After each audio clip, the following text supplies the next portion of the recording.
Hello and a very good evening. You're watching the news at 6 on Rajya Sabha television with me, Frank Pereira. Here are the headlines.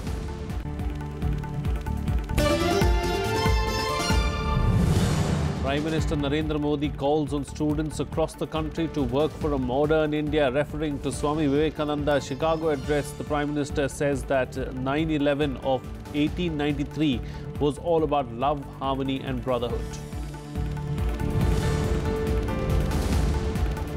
Home Minister Rajnath Singh says the situation in Kashmir Valley has improved significantly, informs that security forces have been told to avoid use of excessive force while dealing with law and order problems.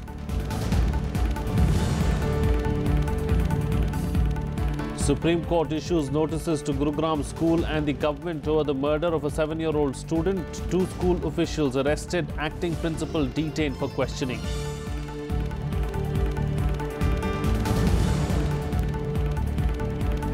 And ahead of the UN Security Council's discussion on sanctions on North Korea, Pyongyang issues another threat to the US, warns that it will inflict the greatest pain and suffering if it continues to call for fresh sanctions. Prime Minister Narendra Modi on Monday addressed a students' convention to mark the 125th anniversary of Swami Vivekananda's Chicago address and BJP ideologue Deen Dayal Upadhyay's centenary celebrations. Addressing the event, the Prime Minister stressed on the need for all Indian citizens to join the campaign for a clean India. The theme of the convention was Young India, New India. Prime Minister Narendra Modi on Monday expressed hope that youth power will steer the nation towards job creation, cleanliness and social change. Speaking at the Vigyan Bhavan in New Delhi, he urged students to focus on cleanliness while campaigning for university elections. The Prime Minister also said that those who clean roads have the first right to chant Vande Mataram. 50 बार सोच लीजिए, क्या हमें वंदे मातरम कहने का हक है क्या? हम वो लोग पान खा करके उस भारत मां पर पिचकारी मारे और फिर वंदे मातरम बोले?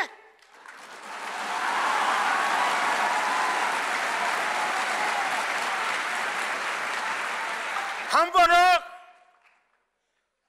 सारा कूड़ा कचरा भारत मां पर फेंके और फिर वंदे मातरम बोले?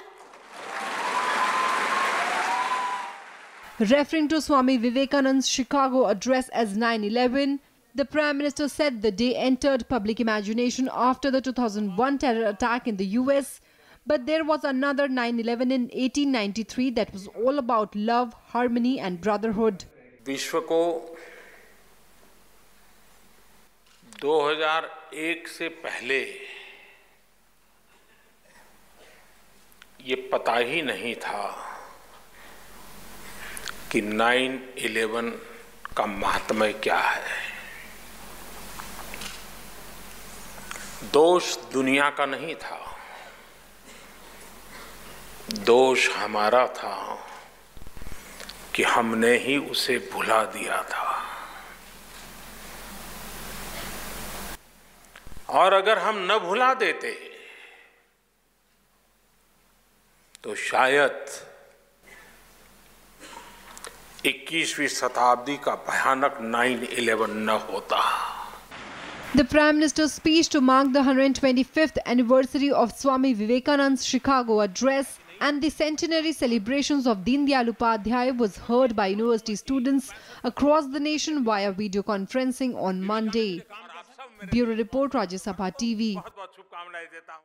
Well, Home Minister Rajnath Singh has once again appealed to Kashmiris to stay away from stone pelting. He also instructed the security officials to avoid using excessive force while dealing with law and order problems in the valley. Singh, who is on a 4-day visit to Jammu and Kashmir, also said that the situation in the valley is improving. On the 4th and final day of his Jammu and Kashmir visit, Home Minister Rajnath Singh said that the situation in the valley has improved significantly over the past year. Singh said that the permanent solution to the Kashmir issue is based on 5 C's: compassion, communication, coexistence, confidence building and consistency. हालात दिनों दिन बेहतर हो रहे हैं। मैं यह दावा नहीं करना चाहता कि पूरी तरह से ठीक हैं, लेकिन हालात पहले से बेहतर हैं, यह मैं विश्वास के साथ कह सकता हूं। Responding to the question whether the government was ready to hold talks with separatists, Rajnath Singh said that he was open for talks with anyone who wants to resolve the Kashmir issue and that the government does not want to leave out any stakeholders. यहां आने के बाद civil society के बहुत सारे delegation से जहां हमारी बातचीत हुई है, उसमें नॉन पॉलिटिकल ऑर्गेनाइजेशन से वो भी मिले हैं, स्टूडेंट्स भी मिले हैं, टीचर्स भी मिले हैं, मेजर पॉलिटिकल पार्टीज के लीडर्स भी मिले हैं, सभी के साथ हमारी बातचीत हुई है। Singh also said that the security forces have been instructed to avoid use of excessive force while dealing with law and order problems in the valley. जो छोटे बच्चे हैं, below 18,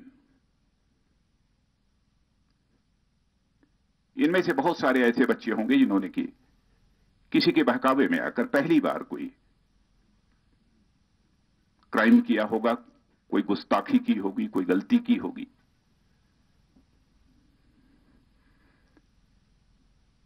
लेकिन उनके साथ अपराधी की तरह, क्रिमिनल की तरह ट्रीट नहीं किया जाना चाहिए।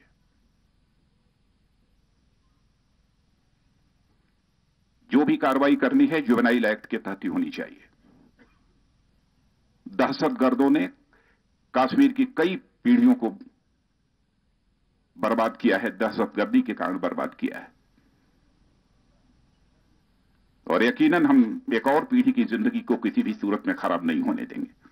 In the last 3 days of his visit, Singh met civil society members, business leaders and interacted with police jawans, CRPF and BSF personnel in the state.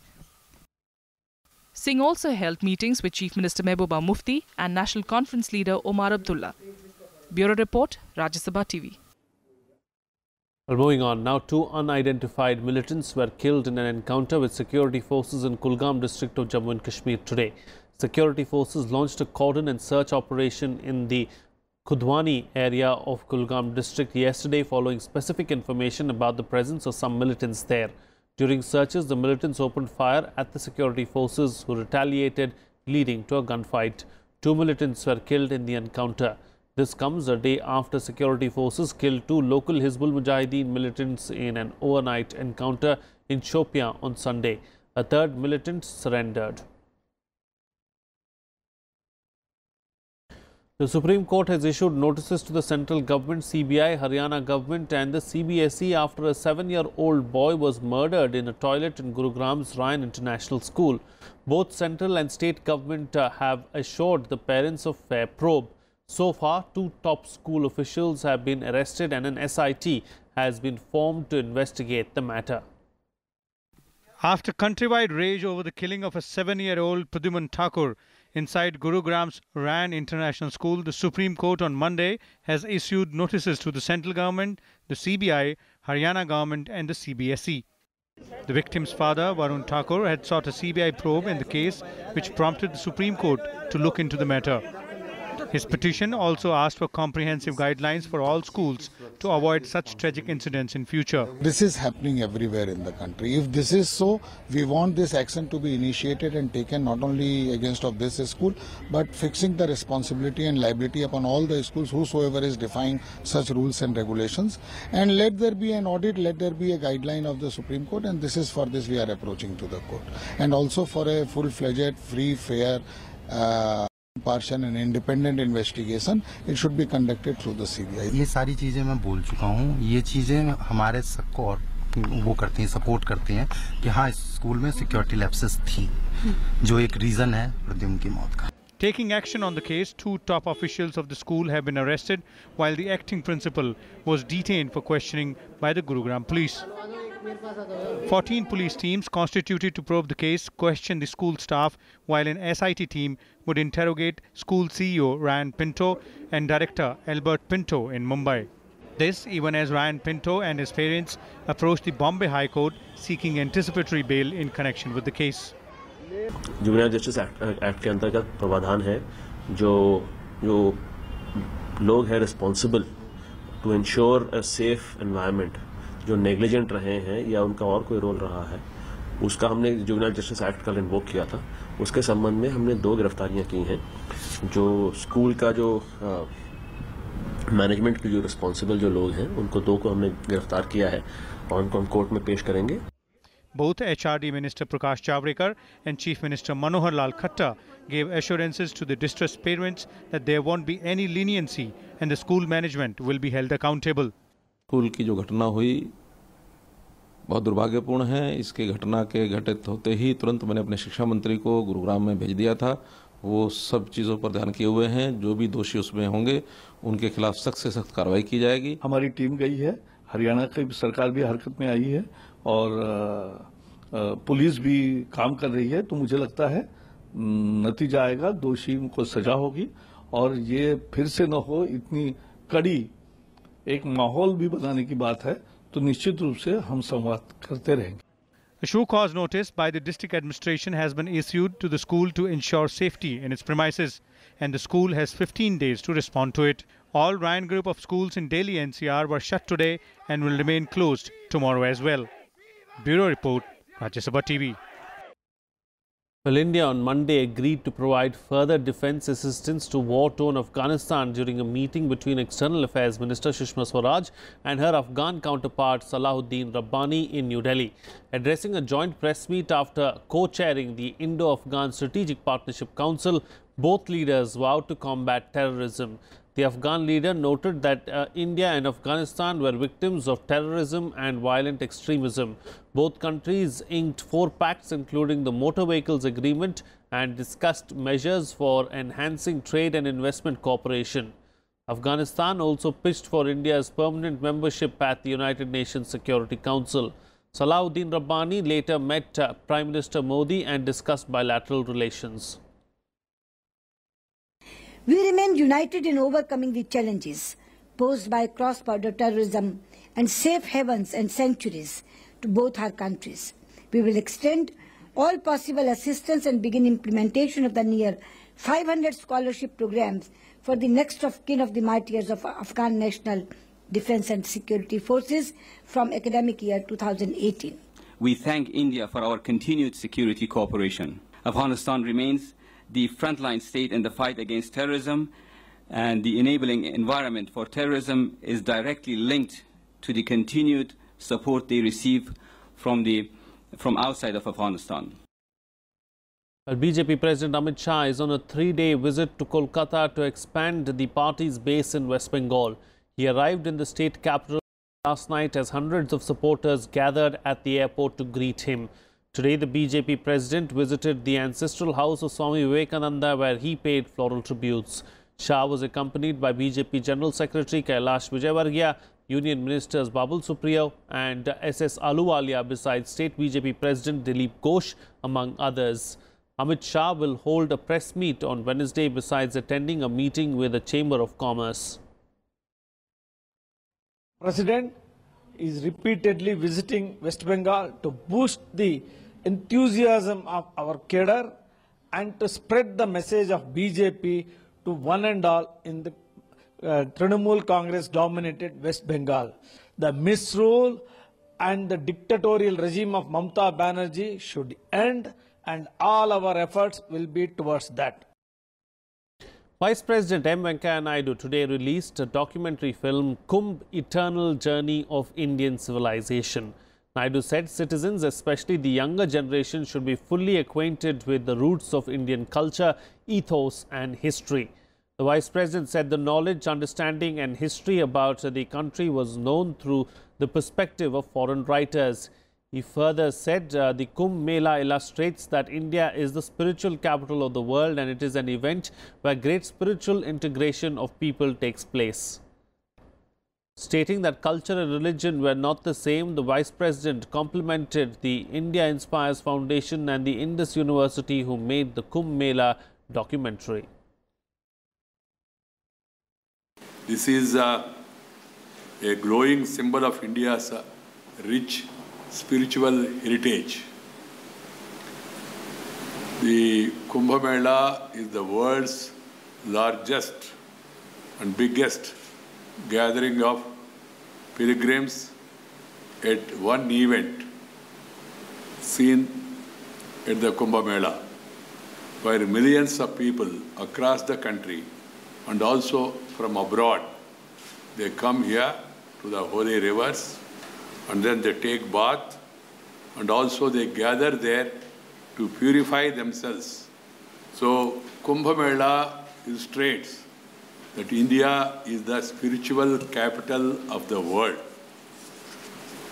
While the Purna Kumbh Mela is held at Haridwar, Allahabad, Nasik and Ujjain every 12 years. When we talk of culture, we are not talking of religion. Religion, according to me, according to Indian belief, is a way of worship, whereas culture is a way of living. Well, the Income Tax Department has decided to trace black money through social media. The department will launch Project Insight from October 2017 to monitor high-value transactions and detect tax evaders. This project is expected to increase tax compliance up to 40%. Here's a report.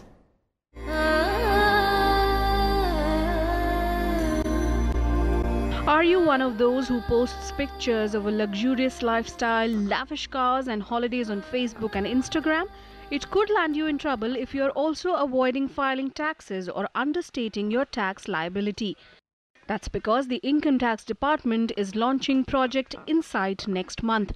One of its jobs will be to scour social media posts and investigate mismatches between spending patterns and income declarations. Linking of PAN and Aadhaar will also enable the government to get a 360-degree view of a person's income and assets. They have got a software. On the basis of the software, they will try to first analyze the data because there's so much data in the social media. It's not only expenditure or the expensive purchases. There are so many other things. Now they have to narrow it down to certain expenditure which are meant for them, and then to correlate such with the profile of the person who has been filing the tax returns.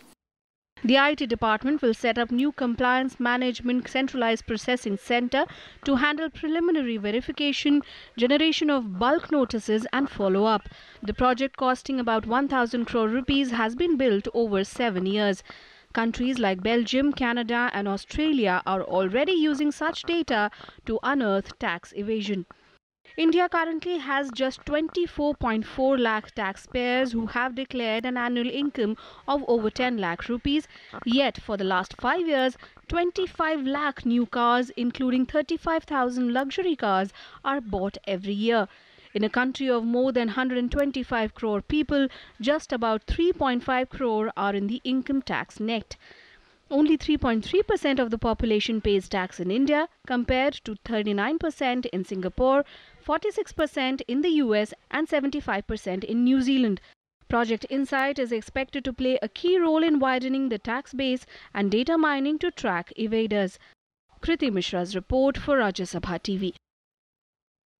Well, here's a roundup now of some other news from across the country and nationwide. The policy planning group of the Congress, led by former Prime Minister Manmohan Singh, reached Jammu on a 2-day visit to study the ground security situation. The group, that includes former Union Ministers P. Chidambaram, Ghulam Nabi Azad and Ambika Soni, will also meet senior party leaders including MLAs and MLCs. It will visit Kashmir Valley and Ladakh region on September 16th and 17th. Congress Vice President Rahul Gandhi left for the US last night. He will interact with global thinkers, political leaders and overseas Indians on international economic and technology issues during his visit. The 2-week trip begins with an address at the University of California, Berkeley, on the topic India at 70, Reflections on the Path Forward. Rahul Gandhi will also interact with students of UC Berkeley on Tuesday. The Supreme Court today issued a notice to the Election Commission on a petition seeking the disqualification of Bihar Chief Minister Nitish Kumar. The petitioner had alleged that the JDU chief's election affidavit did not disclose an FIR against him in a murder case. The petition, filed by Delhi lawyer ML Sharma, demanded that the Bihar Chief Minister be disqualified as a legislator for allegedly hiding his criminal record.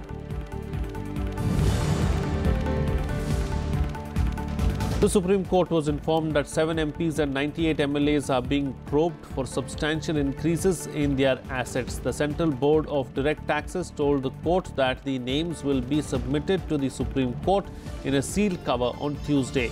The CBDT also said that the Income Tax Department had conducted preliminary investigations into their assets.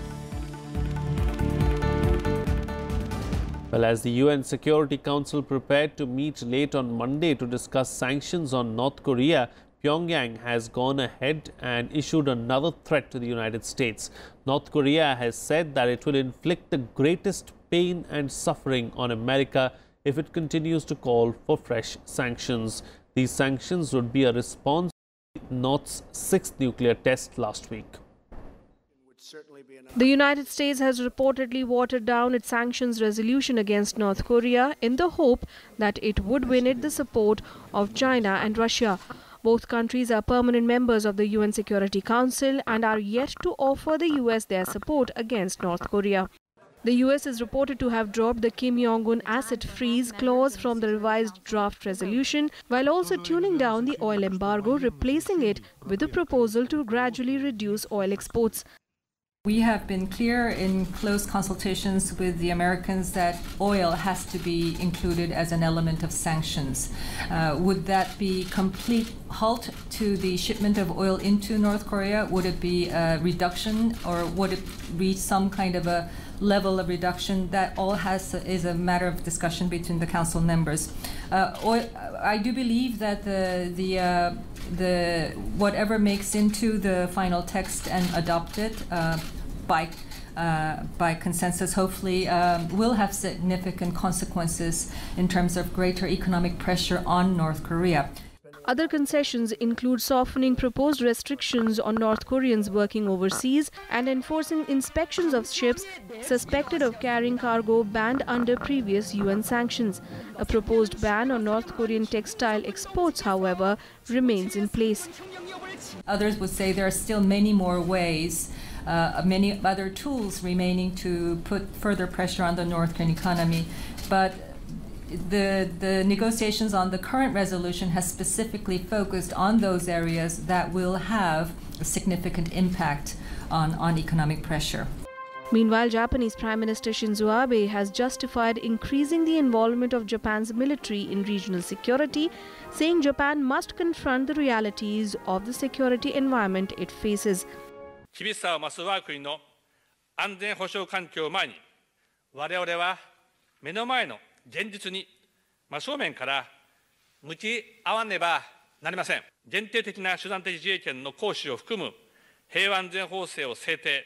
These reactions come in the wake of what is believed to be North Korea's 6th and biggest nuclear test last Sunday. Pyongyang claims it tested a hydrogen bomb that can be loaded onto an intercontinental missile. Bureau Report, Rajya Sabha TV.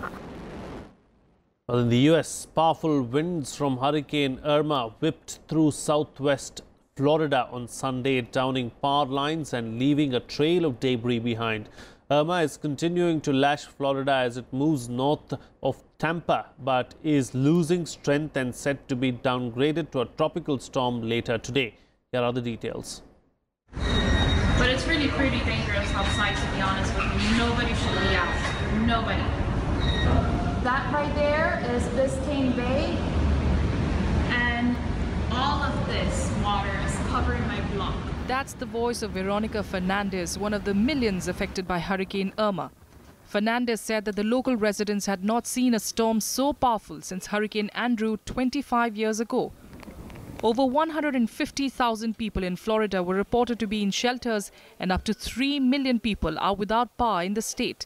Irma's assault, so soon after Harvey's deluge of Houston, marked the first time the U.S. was hit by 2 Category 4 storms in the same year. The storm's impact was widespread. Even areas that did not face a direct hit from Irma saw flooding and downed power lines. Several videos posted on social media showed the first havoc created by Irma in the Keys and the Miami area. What's going on here? Water's up everywhere. We're collecting stuff here. Irma first made landfall as a Category 4 hurricane in the Florida Keys on Sunday morning, then again as a Category 3 at Marco Island in the afternoon. Shortly thereafter, it was downgraded to a Category 2 with wind speeds of 110 mph. On Monday morning, the storm gradually lost strength, weakening to a Category 1 hurricane. But officials say a large area of the state's east and west coast remain vulnerable to storm surges when hurricanes push ocean water dangerously over normal levels. That risk extended to the coast of Georgia and parts of South Carolina. As Irma moves inland, more than 45 million people will face tropical storm conditions. Meanwhile, Cuba began its gradual recovery efforts after Hurricane Irma swept over its northeast coast. 3 of the central northern provinces, Vida Clara, Ciego de Avila and Camagüey, have all suffered widespread structural damage to homes and businesses, with winds uprooting trees and knocking out power lines. Authorities say the full extent of the damage is yet to be ascertained. Bureau Report, Rajya Sabha TV. Well, shifting focus is on sports news now in Sports Beat. India finished 5th in the medals tally with a gold and 2 silver medals at the Moscow Shotgun World Championships. Only 16 out of the 76 participating nations got medals, and Italy topped the tally with 9 gold medals. Both their Olympic skeet champions Gabriele Rossetti and Diana Baccosi were crowned world champions. Rafael Nadal beat Kevin Anderson 6-3, 6-3, 6-4 in straight sets to win the US Open on Sunday. This was Nadal's second Grand Slam title of the season and the 16th of his career. Nadal kept South African Anderson under constant pressure and did not face a single break point. It was Anderson's first Grand Slam final.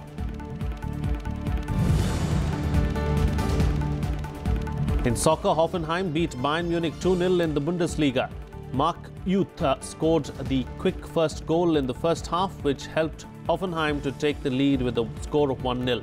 Uth scored another goal in the second half, which went past Bayern's goalkeeper Manuel Neuer. The win took Hoffenheim to the second place in the Bundesliga table. That's it on this newscast. Do stay tuned for the big picture on the other side.